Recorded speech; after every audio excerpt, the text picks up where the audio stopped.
So as soon as glucose enters the cell, you have a process of phosphorylation of the 6 carbon of the glucose molecule. An enzyme called Hexokinase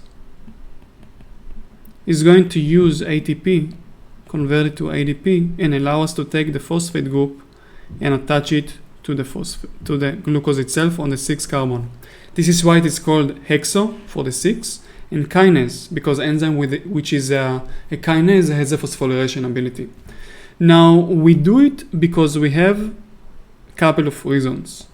The main one is to prevent the glucose from leaving the cell. We don't want the glucose to leave the cell. We want to yield it into different processes. The second one would be to allow it to go forward to different metabolic pathways, because as you remember, the phosphate group is going to some sort of give it the energy in order to keep going into different metabolic pathways. And glucose 6-phosphate is one of the most important molecules when it comes to be in the middle of all the pathways that connect in the glycolysis and glycogen metabolism and the pentose pathway, which we are going to study, and so many things that we are going to study in the future. So glucose 6-phosphate is the main molecule that after glucose enters the cell through a process of phosphorylation, we're going to have this molecule waiting to keep going into different metabolic pathways. The first metabolic pathway that we are going to study is the glycolysis. The glycolysis is basically the breakdown of this molecule, as we said, into 2-3 carbon structures